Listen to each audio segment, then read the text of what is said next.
Off that 4th of July holiday week, already some towns have started with the fireworks, but through all that excitement, it's important to keep your family safe. So joining us from Hartford Hospital is Dr. Kelly Johnson Arbor. Leading up to the holiday, of course, we want to talk about keeping everybody safe, and that's really your specialty. Absolutely, yes. Thanks for joining us this morning. We appreciate it.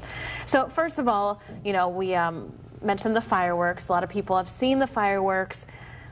Want to try to keep those to the professionals, huh? How can you prevent those injuries? Right, so it's interesting that in Connecticut, most fireworks are actually illegal. The only ones that are legal to possess and purchase are the smaller sparklers and fountains that actually don't launch up from into the air. The ones that stay on the ground or stay in your hand. Yes, okay. But even those can be dangerous also. And fireworks injuries normally affect the head, the eyes, the arms, and the legs, like really areas that you really don't want to see injured. So very basically, leave the fireworks to the professionals. Let somebody else show them off for you. You know, and we hear about the possibility of these injuries every year, but do you really see a lot in the hospital? We do. Yeah. This is actually something that we see on a regular basis on the 4th of July weekend, unfortunately. And you said you already had seen one just recently leading up to this. We've already seen fireworks injuries at Hartford Hospital this past week. Okay. And you mentioned sparklers. Those are legal here, but also not necessarily exactly safe, especially for kids? Sparklers might seem to be pretty innocuous and harmless because you can hold them in your hands, but they're dangerous too. Sparklers can burn really hot, like up to 3,000 degrees Fahrenheit, so they can cause really severe burns, and I always cringe whenever I see pictures of young children, especially toddlers, holding sparklers because the skin is so thin and fragile, and you just really don't want to risk that type of injury. And not only, I guess, the injuries, but also kind of what those sparks can do too.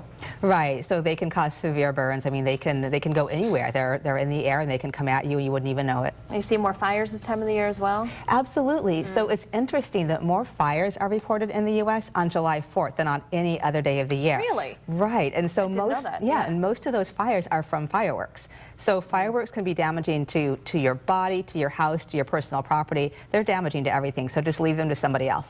Okay.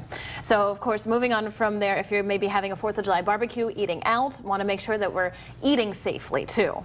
Right. So barbecues are great. They're a lot of fun this time of year, but people sometimes don't think about the possibility of food poisoning. So foods that are made from mayonnaise, like coleslaw and potato salad, need to be kept at 40 degrees Fahrenheit or colder to prevent bacteria growth, and they need to be eaten within a matter of an hour or less.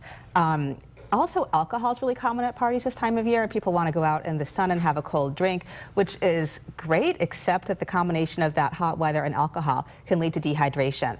So if you're going to go to a barbecue, remember to keep your hot foods hot, keep your cold foods cold, drink lots of water, and just avoid excessive alcohol intake. Yeah, and if you are drinking, make sure you drink a lot of water with the alcohol as well. Yeah, so I recommend drinking a full glass of water for every alcoholic drink that you have. And are there any, you know, sorts of alcohol that maybe gives you a hangover more than other types of alcohol? I'm sure you hear severe cases of those coming in too. Yeah, so there's certain chemicals in alcohol called congeners, and we think that those are more likely to give you a hangover. And congeners are more likely to be found in the darker alcohols, so like red wine and brandy and dark rum. Some people also think that the carbonation that's in beer and champagne might be more likely to cause a hangover as well. So if you really want to play it safe, first of all, stay hydrated, drink, again, 1 glass of water for every alcoholic drink, and probably just stay with the clear liquors like gin or vodka. All right. Thank you, Doctor, for coming in and joining us this morning. We know you'll be very busy at the hospital over the next week or so good luck with that, and thanks for keeping us all safe. We appreciate it. It is 8:27, and we'll be right back after this.